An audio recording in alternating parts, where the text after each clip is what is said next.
So looking at the capture, I found another interesting key, registry key, which I haven't seen before.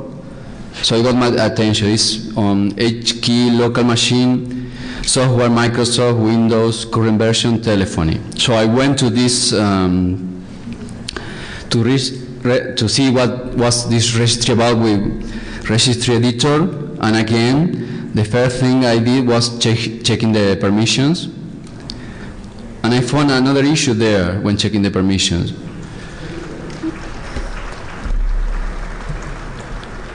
You can see there that network service account has full control over the key. Why this is an issue? Because you may think it is okay because the process running under the network's account, so the process should have permission to manipulate this key.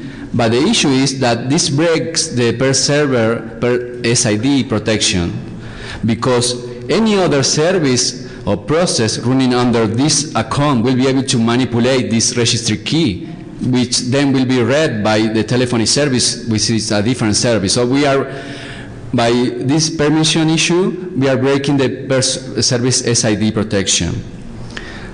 But in order to exploit this, I had to find some way to do it.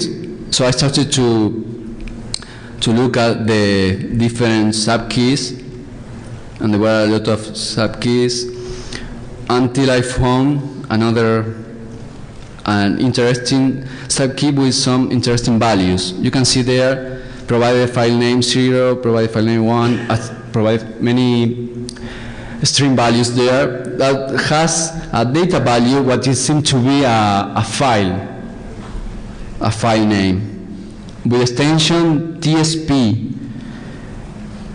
Looking at the process monitor, I found that the service was trying to access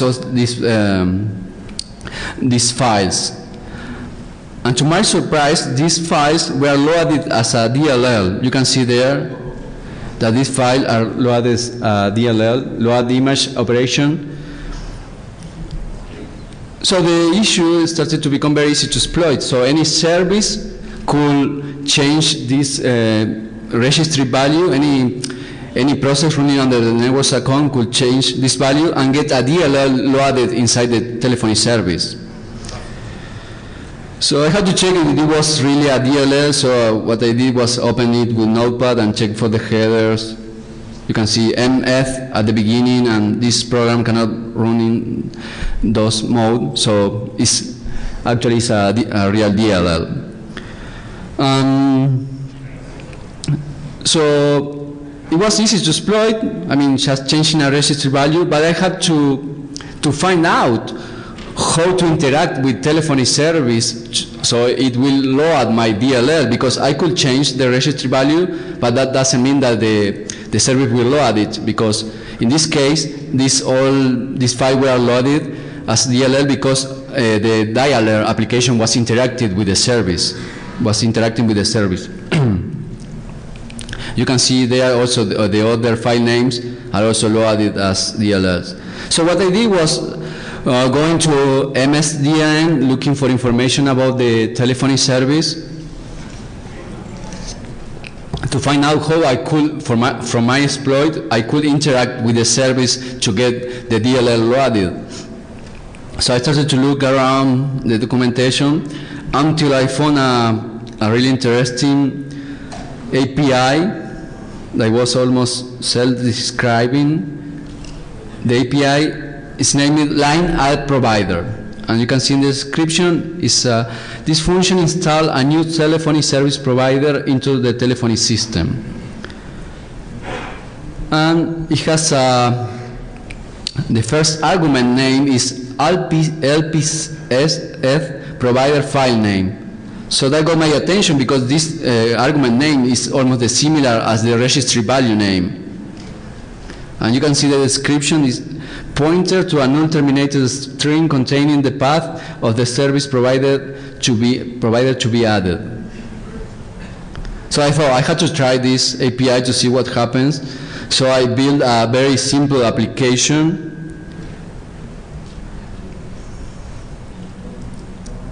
It's a very simple application that we call the API line provider, and we pass as a first parameter toto.tsp. So I built this application and I started to run tests to see what will happen when I run it, what will do the telephony service with that. So first I ran it under the administrator account to see just if it worked or not. So I ran it, and on process monitor I could see that the telephony service was trying to find the file on all the registry path of the system. It couldn't find it because it didn't exist, but I could find out that this API really worked, and it will get me the DLL directory loaded. I had to confirm it with running under the network service and account. So what I did was I created a Windows task, set the task to run under the network service account.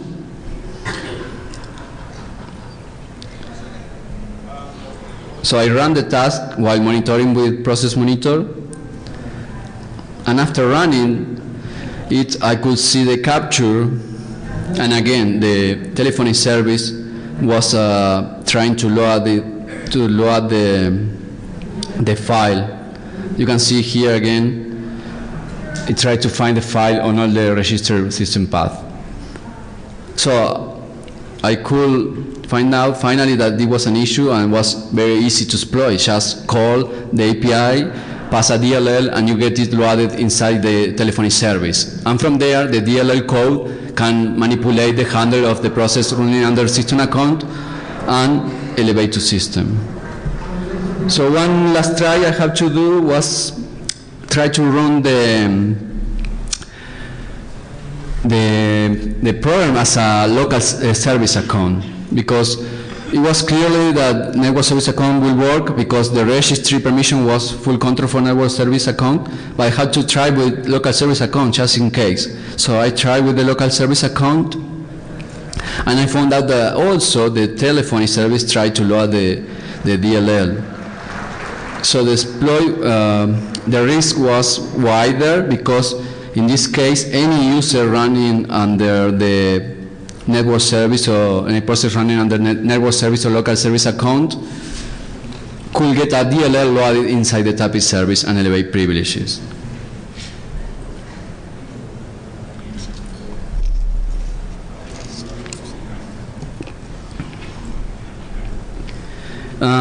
Well, when running the dialer application and the test program, I noticed something.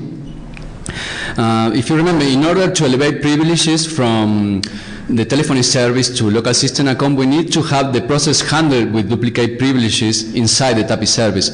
And in the test I did, sometimes that process handler wasn't there. And that was the case. Sometimes the exploit wouldn't work because I would be trapped inside that service without elevating privileges. So I have to find out why sometimes the process handler was there or not. So when running the dialer application, I noticed that also the telephony service get a handle of the dialer process.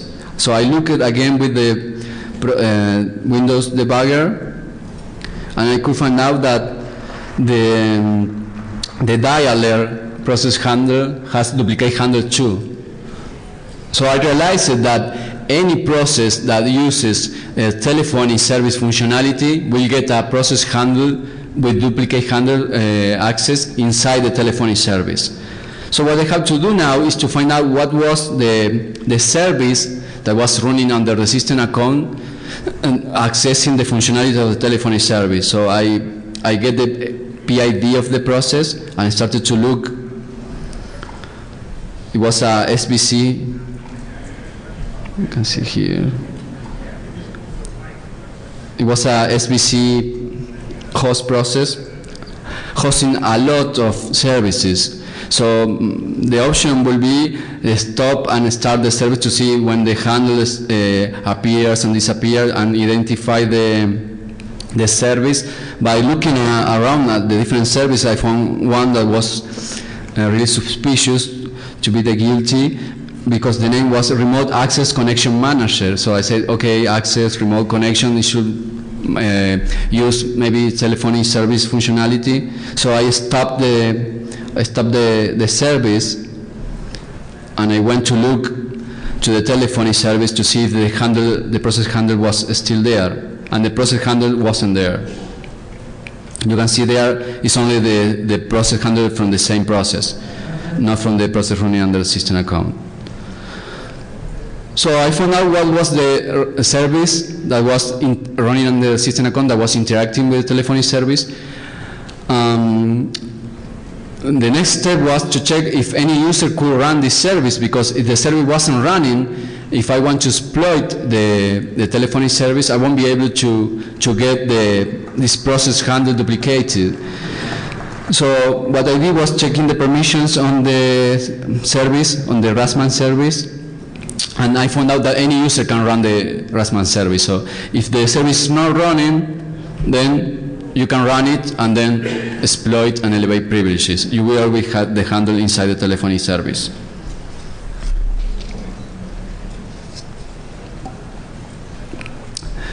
I checked also, my initial test was on Windows 7, but I did the same test on Windows 2008, release 1 and 2, and the same issues were there.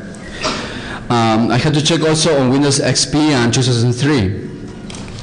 To my surprise, the telephony service, the registry permission issues wasn't present on Windows 2003, so there were no issues related with the permissions.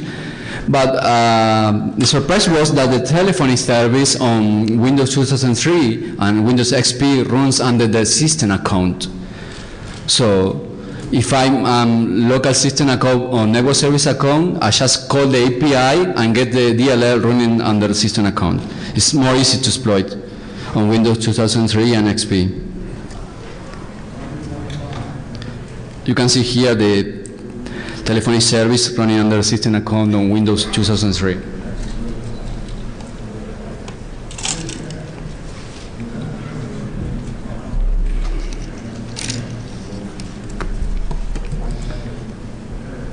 You can see that the permissions are okay on 2003, so no issues with registry permissions.